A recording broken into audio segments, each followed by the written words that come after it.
Bismillahirrahmanirrahim. Assalamualaikum warahmatullahi wabarakatuh. Selamat pagi para pemirsa sekalian. Salam sehat, salam bugar dan salam produktif untuk kita semua. Kembali bersama dengan saya, Mas Nurkolis, dalam channel bisnis kuliner dan budaya. Para pemirsa yang budiman, kali ini saya akan mengajak Anda untuk mengenal salah satu jenis masakan yang sangat familiar bagi masyarakat Indonesia, yaitu tahu. Jenis olahan makanan ini tentunya sudah tak asing lagi bagi telinga kita sebagai masyarakat Indonesia. Sedikit saya akan mengulas tentang sejarah masuknya tahu ke Indonesia. Tahu merupakan salah satu jenis makanan yang sangat digemari di tengah-tengah masyarakat kita, tak terkecuali bagi anak-anak maupun lansia, lantaran dan teksturnya yang lembut. Soal gizi, lauk berbahan kedelai ini juga bikin nagih karena rasanya yang sangat gurih. Tapi tahukah Anda bagaimana sejarah tahu hingga akhirnya bisa masuk ke Indonesia? Dikutip dari Times Indonesia, tahu berasal dari negara Cina dan pertama kali disinggung dalam sebuah dokumen tua yang ditulis oleh Li Zihen dari dinasti Ming. Dokumen inilah yang menjabarkan tentang asal mula tahu dari negeri Cina. Tahu sendiri merupakan bahan makanan yang sudah mulai dibuat sekitar tahun 1644 sebelum Masehi oleh seorang pangeran bernama Liu An. Ia adalah seorang pangeran dari kota Huanain selama dinasti Han. Huainan sendiri adalah daerah penghasil kacang kedelai dengan jumlah yang sangat melimpah. Bosan dengan makanan yang biasa ia nikmati, muncullah ide untuk membuat makanan baru dari kedelai karena kebetulan ada banyak kedelai di rumahnya. Liu An pun mengeringkan kedelai tersebut dan ditumbuk ketika sudah dirasa kering. Setelah itu, Liu An merebus bubuk kedelai dengan menambahkan sejumput garam. Tanpa sepengetahuan Liu An, garam membuat rebusan bubuk kedelai menjadi padat. Rasa penasaran pun muncul dengan menggerakkan batin Liu An untuk mencicipi hasil ketidaksengajaannya tersebut. Ternyata rasanya begitu enak, berpadu pas dengan tekstur lembut yang dihasilkannya. Liu An memberi nama Tauho pada masakan temuannya itu. Tau berarti kacang kedelai dan Hu berarti hancur atau menjadi bubur. Ada juga pendapat berbeda yang mengungkapkan bahwa tahu dibuat oleh orang-orang Cina kuno dengan mengentalkan susu kedelai.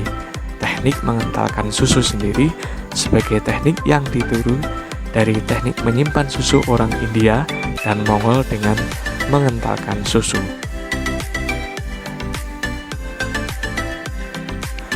Lantas, sejak kapan tahu masuk ke Indonesia?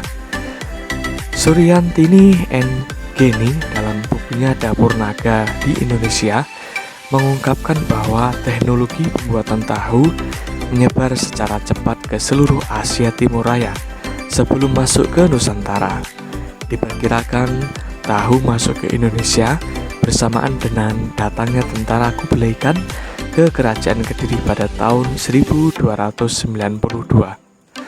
Tahu turut menjadi penyelamat orang Jawa dalam menghadapi krisis akibat penerapan sistem tanam paksa atau kultur stesel pada abad ke-19.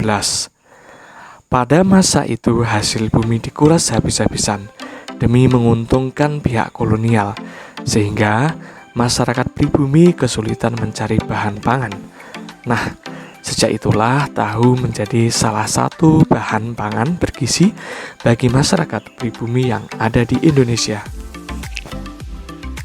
Nah, para pemirsa, setelah sejenak kita tadi mengulas tentang sejarah masuknya tahu ke Indonesia, saatnya para pemirsa akan saya ajak untuk menyimak informasi tentang kandungan zat gizi dan manfaat tahu bagi kesehatan.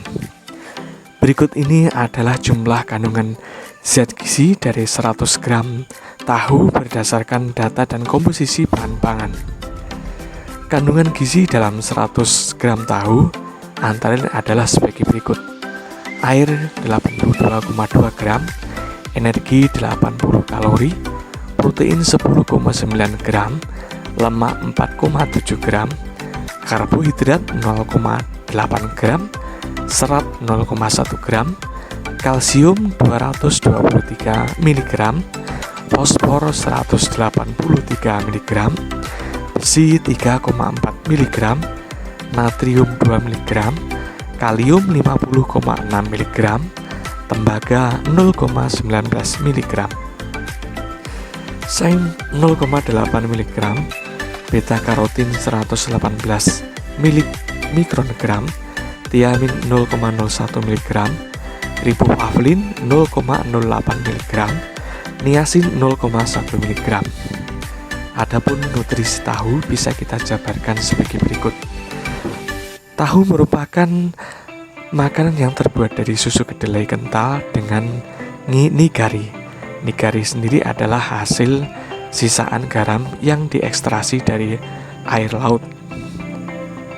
Tahu mengandung koagulan yang kaya akan mineral dan digunakan untuk membantu tahu agar mengental dan mampu mempertahankan bentuknya. Mengandung isoflavon, sama dengan tempe, tahu juga mengandung senyawa tumbuhan alami yang disebut dengan isoflavon. Pada tahu, kandungan isoflavon berfungsi sebagai phytoestrogen, yang artinya dapat menempel dan mengaktifkan reseptor estrogen dalam tubuh. Dalam 100 gram tahu mengandung 20,2 hingga 24,7 mg isoflavon. Mengandung saponin. Tahu mengandung saponin yang memiliki efek sebagai perlindungan terhadap kesehatan jantung. Sebuah penelitian pada hewan menunjukkan bahwa saponin mampu meningkatkan kadar kolesterol darah dan meningkatkan pembuangan asam empedu. Kedua fungsi tersebut dapat membantu menurunkan risiko penyakit jantung. Para pemirsa sekalian, setelah tadi kita sudah cukup jelas menyimak berbagai kandungan zat gizi yang ada dalam bahan makanan tahu dan tentunya manfaatnya bagi tubuh kita. Sebagai warga masyarakat Indonesia yang cinta dan bangga akan produk-produk kuliner Nusantara, saya akan mengajak para pemirsa untuk menengok sejenak beberapa produk kuliner lokal dengan bahan dasar olahan tahu yang mungkin sudah tidak asing lagi di telinga kita. Yuk kita intip sejenak ya para pemirsa.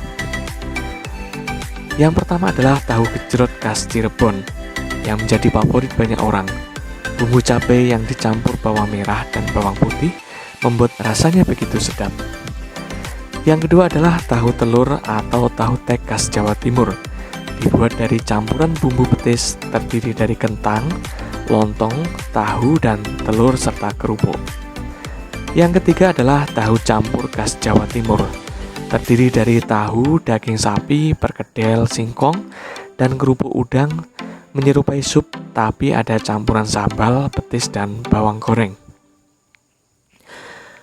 Yang keempat adalah ketoprak khas Jakarta. Sekilas mirip tahu tek, bedanya ketoprak tidak menggunakan petis tapi kacang, kemudian gula merah dan bawang putih. Yang kelima adalah tahu guling khas Yogyakarta.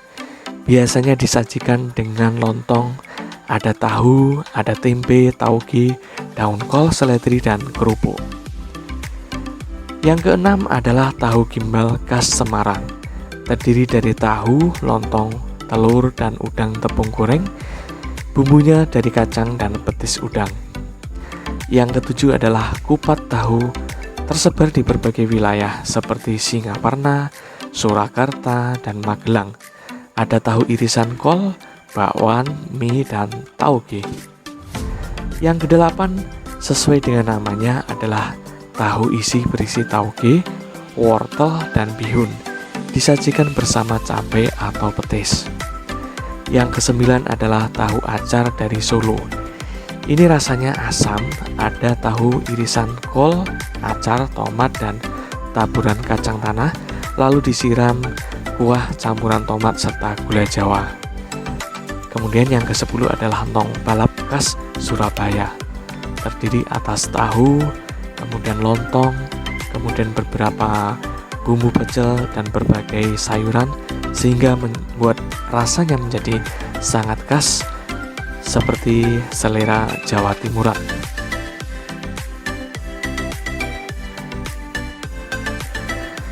Nah, para pemirsa sekalian, demikian ulasan kita pada hari ini tentang kuliner berbahan dasar tahu.